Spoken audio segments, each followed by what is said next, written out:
السلام عليكم ورحمة الله وبركاته. ازيكم حبايبي؟ عاملين ايه؟ اخباركم ايه؟ ان شاء الله بقى النهارده الفيديو بتاعنا مختلف تماما عن اي فيديو فات، ومش موجود في اليوتيوب. اول فيديو انزله ليكم هيبقى جميل جدا، وفكرة جميلة جدا هتنفعك ان شاء الله. بعد الفيديو ده مش هتشيلي هم لبس عيد، مش هتشيلي هم لبس مدارس، مش هتشيلي هم لبس شتوي ولا صيفي ولا حتى شهر رمضان، مصاريف شهر رمضان. انا هنا جايبالك الخلاصة اللي هتفيدك وهتنفعك ان شاء الله الفترة الجاية. طبعا احنا خلاص باقي كام شهر على شهر رمضان، يعني 12، خلاص احنا بقينا في 12، باقي 3 شهور خلاص احنا داخلين على الشهر الجاي هيبقى رجب. كل سنة وانتم طيبين. فنبتدي بقى من دلوقتي بقى تصحصحي كده معايا وتركزي معايا كده وتشغلي مخك معايا كده وتشوفي احنا هنعمل ايه مع بعض. طبعا هنعرف دلوقتي ازاي هنمشي نفسينا وازاي هنوفر الحاجات دي كلها قبل شهر رمضان ما يجي. وفي نفس الوقت احنا طبعا دخلنا على الشتاء ومحتاجين لبس شتوي، وطبعا هيخلص الشتاء ندخل على لبس العيد، وقبل لبس العيد هتخشي على مصاريف رمضان. فان شاء الله كل ده انا هقول لكم عليه النهارده مع بعض في الفيديو ده. بس قبل ما نبتدي الفيديو بقى ما ننساش نفعل الجرس وندوس لايك والاشتراك في القناة ونصلي على حبيبنا سيدنا محمد صلى الله عليه وسلم علشان الفيديو يبقى كله بركة من أوله لآخره. صلوا على النبي عليه الصلاة والسلام. نبتدي بقى أول حاجة وهي اللبس بتاع ايه؟ الشتوي. ماشي، اللبس الشتوي هنعمل ايه بقى؟ التكة الأساسي اللي احنا هنعملها هي دلوقتي انتوا كام فرد في البيت؟ 10 أفراد. 10 أفراد، مثلا حماتك، مامتك، أخت جوزك، أختك، أي حد من اللي انت تعرفيه، جيرانك، حبايبك، أي حد. هنعمل ايه؟ دلوقتي أنا محتاجة لبس شتوي. أولادك بيصرفوا فلوسك في الفلوس في الكراتيهات وفي الشيبسيهات وحاجات ملهاش لازمة. طب وليه؟ نقسم مصروفهم نصين، يجيبوا حاجات ليهم تفيدهم ولنفسهم. يعني انا واحدة من ضمن الناس، انا اولادي باخد مصروفهم بقسمه نصين، جزء يصرفوه والجزء التاني انا بدخلهم في جمعيات. ازاي جمعيات؟ دلوقتي انا وجوزي واولادي، دلوقتي انا مثلا احنا في البيت 6 افراد. 6 افراد، كل عيل من العيال هيدفع منهم مثلا 5 جنيه، هناخد منهم 5 جنيه. وانا وجوزي طبعا جوزي هيخش مثلا، اروح مدخله جوزي طبعا لان جوزي هو المسؤول عن اللبس والحاجات دي، واحنا عارفين والدنيا شتاء فالدنيا بتبقاش متظبطه قوي مع ناس كتيره قوي. فاحنا بنحاول ان احنا نسهلها. ازاي نسهلها؟ طبعا احنا عارفين ان الشتاء قليله، وفي نفس الوقت برضو الشغل والمواسم قليله جدا فيها. في ناس كتيره شغلها ما بيبقاش يعني ملتزم في الشتاء قوي انه يطلع مصاريف كويسه. فبنعمل ايه؟ اروح مثلا مدخله جوزي مثلا ب3 اسامي، ماشي، قولي 30 جنيه، ادخل جوزي ب30 جنيه وانا ادخل ب20 جنيه، ادي كده كام؟ 50 جنيه. تمام. اروح مدخله مثلا بنتي 10 الكبيره، طبعا مصروف الكبيره غير مصروف الصغيره كده، قولي مثلا 10، قولي 10 مثلا بتديهم 15 جنيه، مثلا بتديهم 15 جنيه، بتديهم 5 جنيه. هقول لك لو بتديهم 5 جنيه، وهقول لك لو بتديهم 10 جنيه، وهقول لك لو بتديهم 15 جنيه هتعملي ايه. طبعا احنا 10 افراد، 10 في 10 بكام؟ ب100. تمام. عندي دلوقتي 4 اولاد، 40 و50 90. طيب كده في 10 ناقصة، اخش انا بالاسم التالت. يبقى انا داخلة ب3 اسامي وجوزي ب3 اسامي. جوزي داخل ب3 اسامي دول، ده اللي هيتقبضوا كام؟ طبعا الجمعية دي هتقبضيها كل 10 ايام، ومفيش حد غريب دخل فيها، مش مدخلة اي حد فيها غريب. يبقى احنا كده خلاص عملنا ميزانية. هتيجي البنوتة الاولى هتاخد 1000 جنيه، هتنزلي تجيبي لها بيها لبس. هتيجي البنت التانية تاخد 1000 جنيه. يعني 3 اسامي هيقبضوا في شهر، اللي هو شهر ايه؟ 12. تمام. نيجي بقى ل3 اسامي تانيين هيقبضوا في شهر 1، 3 اسامي تانيين هيقبضوا في شهر 2، وهكذا. هتلحقي تجيبي خزين رمضان، لبس العيد، لبس الشتوي قبل شهر رمضان ما يخش عليكي. طبعا انا داخله بثلاث اسامي. بعمل ايه بال 3000 جنيه؟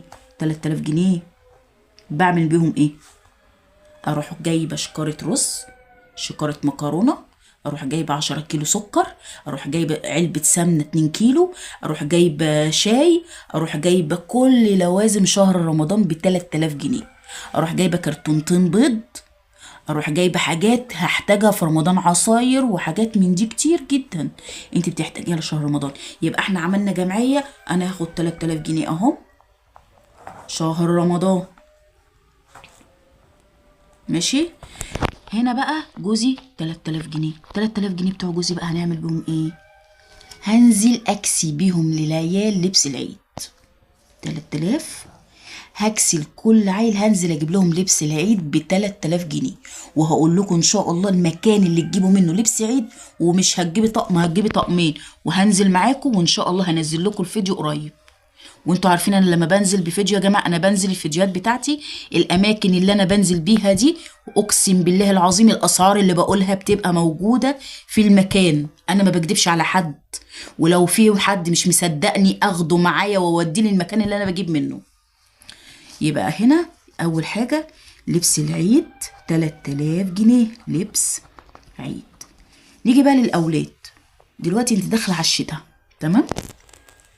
هاخد ال2000 جنيه دول حلوين قوي قوي قوي قوي. اروح عامله بيهم ايه؟ هروح واخده ال2000 جنيه اجيب لبس ايه؟ شتوي. اروح نازله سوق من الاسواق، سوق التلات، سوق الخميس، سوق الاربع. طبعا نزلت معاكم سوق الخميس قبل كده ووريتكم شكل سوق الخميس عامل ازاي، وان شاء الله هنزل لكم بسوق الاربع واوريه لكم، وهنزل ان شاء الله معاكم في مكان ننزل نجيب منه ولا خميس ولا جو ولا سوق خميس ولا سوق حد ولا اي سوق من ده. هنزل بقى معاكم في سوقين احلى من بعض، هنشوف المكان اللي احسن فيه هلاقي السعر رخيص وهقول لكم تنزلوا فيه. ان شاء الله هنزل لكم مخصوص الفيديوهين دول في السوقين دولت، هقول لكم انهي سوق تنزلي تشتري منه حاجتك رخيصه وزي الفل. تمام؟ ان شاء الله قريب جدا هنزل لكم الفيديو الجامد ده. يبقى كده خلاص احنا كده خدنا ال 3000 بتوع شهر رمضان، ال 2000 بتوع لبس الشتوي، وال 3000 بتوع لبس العيد. يبقى كده عملنا كل حاجه. فضل معانا ايه؟ 1000 جنيه. هنعمل بيها ايه بقى؟ تعالي بقى يا ست الكل. دلوقتي احنا خلاص الشتاء داخله، صح؟ في عروض على اللبس الصيفي.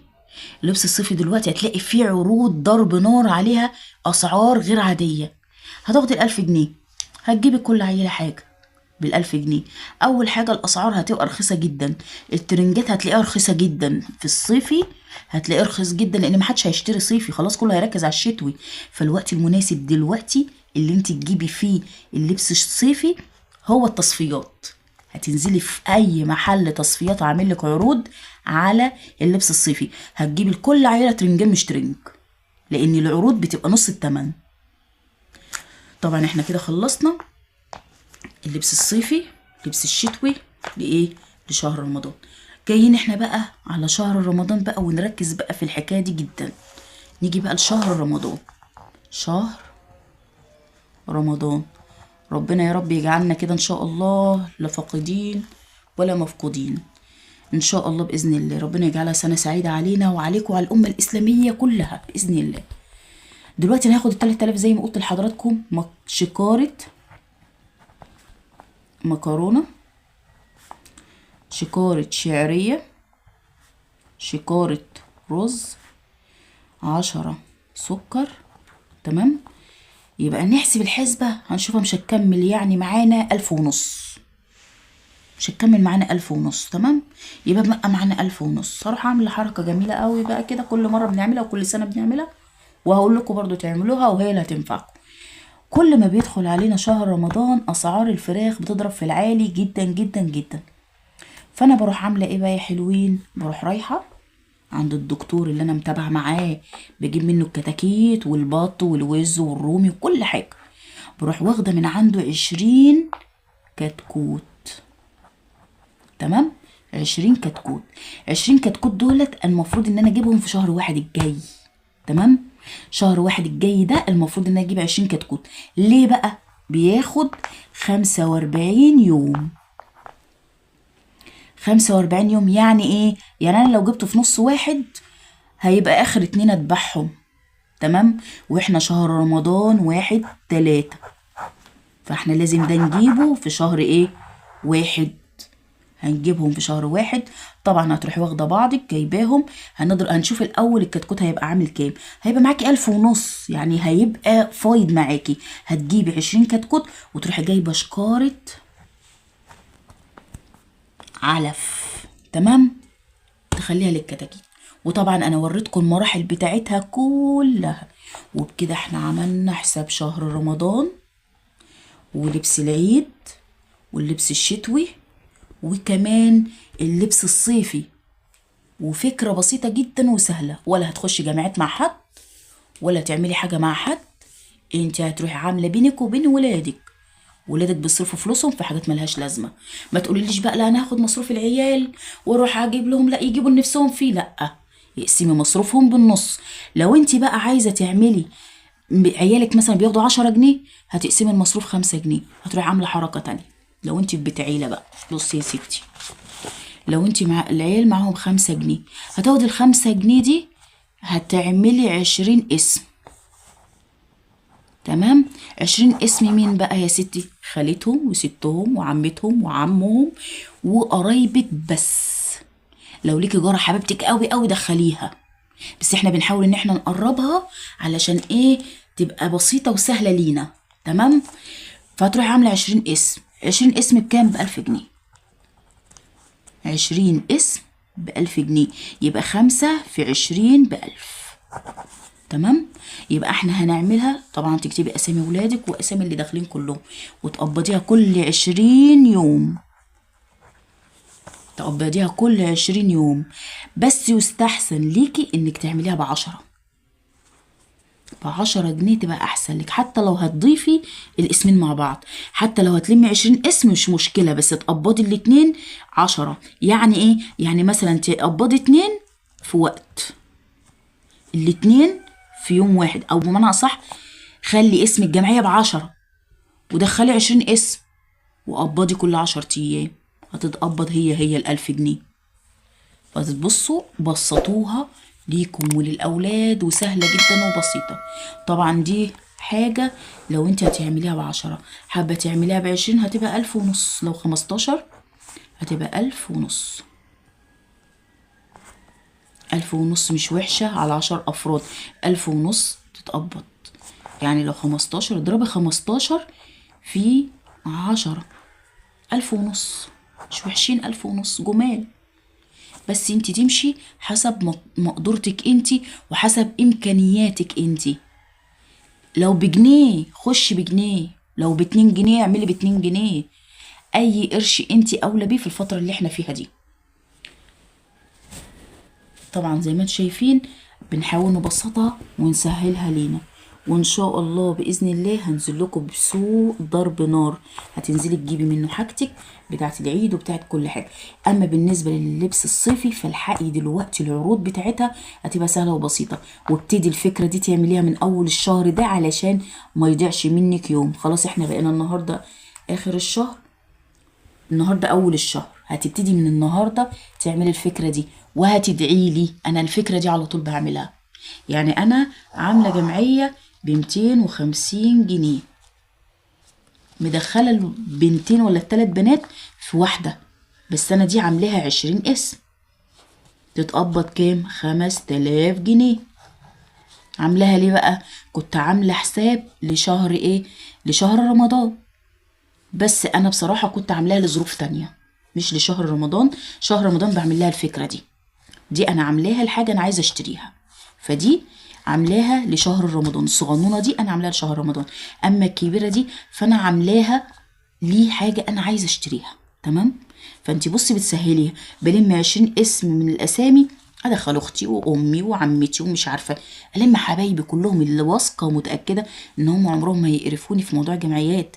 اما لو ليكي جاره كويسه مفيش مشكله دخليها.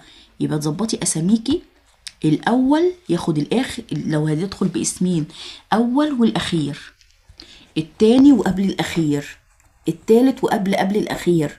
تمشيها كده، يعني في الاول يبقى الاخر، التاني هتلاقي الجمعية مشيت معاكي زي الفل. واهم حاجة لازم يكون ليكي ميعاد ثابت تقبضي فيه الجمعية.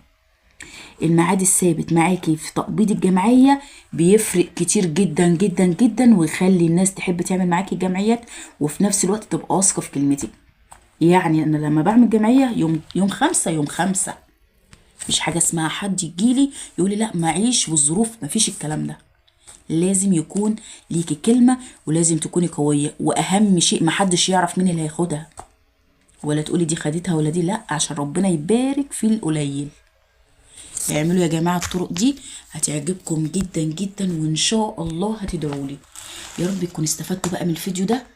اتمنى ان شاء الله انكم بقى تشتركوا في القناة، عايزة اشتراك جميل كده منكم وتعليق حلو كده منكم، ويا رب تكونوا استفدتوا. يا رب يكون الفيديو عجبكم. مع السلامة.